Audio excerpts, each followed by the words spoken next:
Hi நண்பர்களே, நலம் 360 சேனலுக்கு உங்களை அன்போடு வரவேற்கிறேன். இன்றைக்கி நம்ம வீடியோவில் எதை பற்றி பேச போகிறோன்னா, பண்டைய காலத்தில் இருந்தே ஆயுர்வேதம் சித்த மருத்துவத்திலலாம் முக்கிய பங்கு வகித்த ஒரு காய்கறி பற்றி தான் பேச போகிறோம். அந்த காய் நம்ம ஊரில் லௌக்கி, டூட்டி, சுரக்காய்னு பல பெயர்களால் அழைக்கப்பட்டு வருது. லேசான சுவை கொண்டதால் பலரும் இதை விரும்பி சாப்பிடுவாங்க. ஆனால் அதுக்கு பின்னாடி மறைஞ்சிருக்கிற அற்புத நன்மைகள் என்னென்னு நம்மள பல பேருக்கு தெரியாது. வெயில் காலத்தில் விலை குறைவாக கிடைக்கிற இந்த சுரைக்காயில் நிறையவே ஊட்டச்சத்துக்கள் இருக்குது. அது என்னென்னு சொல்கிறேன், மறக்காமல் நோட் பண்ணி வச்சுக்கோங்க. அதுக்கு முன்னாடி நலம் 360 சேனலில் சப்ஸ்கிரைப் பண்ணாதவங்க சப்ஸ்கிரைப் பண்ணிக்கோங்க. மறக்காமல் பக்கத்தில் இருக்க பெல் ஐக்கானை ப்ரெஸ் பண்ணிக்கோங்க. வாங்க வீடியோக்குள்ளே போகலாம். சுரைக்காயை அடிக்கடி ஒன்றில் சேர்த்து வந்தால் சிறுநீரக கோளாறுகள், உடல் சூடு குறையும். சுரைக்காயில் வைட்டமின் பி, வைட்டமின் சி சத்துக்கள் அதிகமாகவே இருக்குது. நீர்ச்சத்து 96.07%, இரும்பு சத்து 3.2%, தாது உப்பு 0.5%, பாஸ்பரஸ் 0.2%, புரதம் 0.3%, கார்போஹைட்ரேட் 2.3% போன்ற சத்துக்களை கொண்டுள்ளது இந்த சுரைக்காய். சுரைக்காயோட சதைப்பகுதியை ரசமாக்கி அதோட ஒரு தேய்க்கரண்டி எலுமிச்சப்பழ சாத்தை சேர்த்து பருகி வர சிறுநீரக கோளாறுலேருந்து குணம் பெறலாம். சிறுநீர் கட்டு, நீரெரிச்சல், நீர்க்கட்டு ஆகிய நோய்களுக்கு இது ஒரு சிறந்த பொருளாக இருக்குது. அஜீரண கோளாறு உள்ளவங்க சுரைக்காயை சாப்பிடலாம். கோடை காலத்தில் சுரைக்காயை சாப்பிட்டு வர தாகம் ஏற்படாது. மேலும் நாவறட்சியை போக்க முடியும். கை கால் எரிச்சல், நீங்கள் சுரைக்காயோட சதைப்பகுதியை எரிச்சல் உள்ள இடத்துல வச்சு கட்டுனா எரிச்சல் குறையும். உடலை குளிர்ச்சியாக வச்சுக்கொள்ள விரும்பினா சுரைக்காயை பயன்படுத்தலாம். நீரிழிவு நோய் உள்ளவங்க இந்த சுரைக்காயை அடிக்கடி பயன்படுத்தி வர ரத்தத்தில் சர்க்கரை அளவு கணிசமாக குறையும். வெப்பத்தினால வரும் தலைவலி நீங்கள் சுரைக்காயோட சதைப்பகுதியை அரைச்சி நெத்தியில் பத்து போட்டு வர தலைவலி நீங்கும். சுரைக்காயை ஏதாவது ஒரு வகையில் உணவில் சேர்த்து வந்தால் உடல் சூடு தணியும். வெப்ப நோய்கள் எதுவும் ஏற்படாது.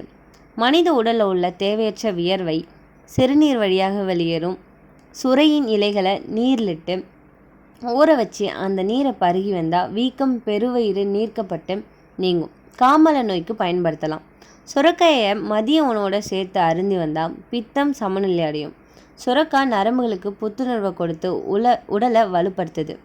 வயிறு, இதயம் ஆகியவற்றோட நலன் காக்கிறது மற்றும் இல்லாமல் பல்வேறு ஆரோக்கிய பலன்களை இந்த சுரைக்காய் அளிக்குது.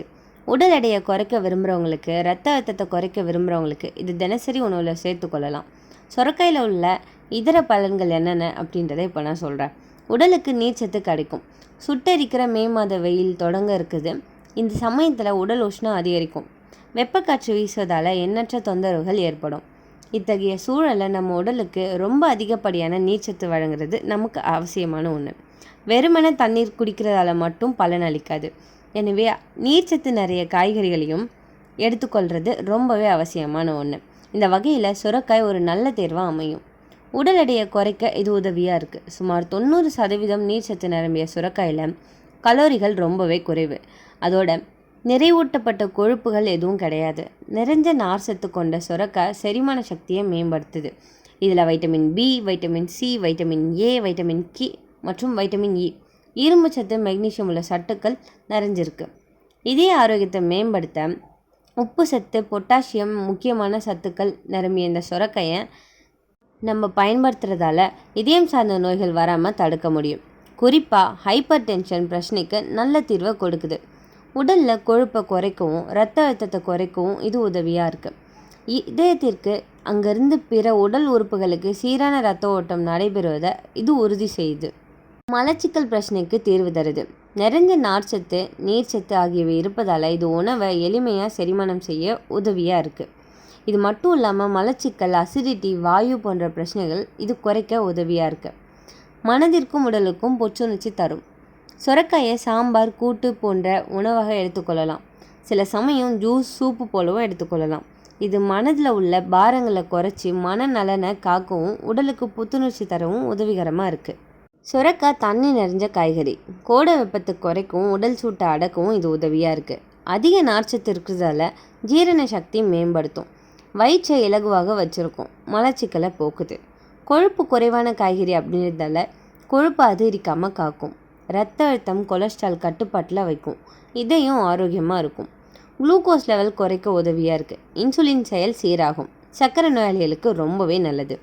லோ கேலரி உணவு அப்படின்றதால டயட் பண்ணுறவங்களுக்கு ஒரு சிறந்த சாப்பாடாக இந்த சுரக்காய் பயன்படுத்தப்படுது. எடையும் ரொம்ப ஈஸியாக குறைக்க முடியும். கல்லீரல் செயல்பாடுகளை இது தூண்டுது. ஹெப்படைட்டிஸ், கல்லீரல் கொழுப்பு குறைக்க இது உதவியாக இருக்குது. சுரக்காய் ஜூஸ் சிறுநீரை சுத்தப்படுத்தும். கல்லீரல், சிறுநீரகத்தில் டீடாக்ஸ் மாதிரி இது பயன்படுத்தும். சிறுநீரகப்பை ஆரோக்கியமாக இருக்க இது ரொம்பவே உதவியான ஒன்று. சுரக்காய் ஜூஸ் தோலில் பிரகாசத்தை கூட்டுது, முடி உதிர்வை குறைக்குது. சுரக்காயில் கோலின் என்ற நரம்பு ஊட்டச்சத்து அதிகம். மன அமைதிக்கு இது உதவியாக இருக்குது. எளிதாக ஜீரணமாகும், நோய் எதிர்ப்பு சக்தியை தருது.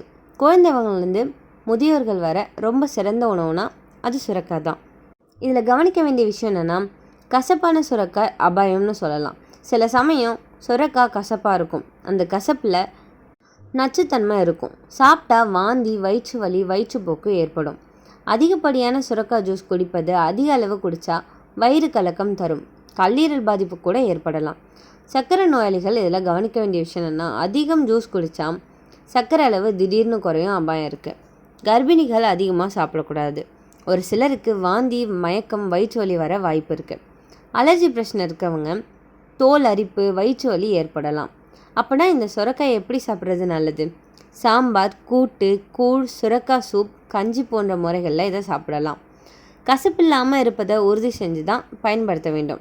காலை நேரம் சுரக்காய் ஜூஸ் சிறிய அளவில் குடித்தா ரொம்பவே நல்லது. இந்த சுரக்காய் ஒரு எளிய மலிவான காய்கறி, ஆனால் அற்புதமான மருத்துவ குணம் கொண்டது.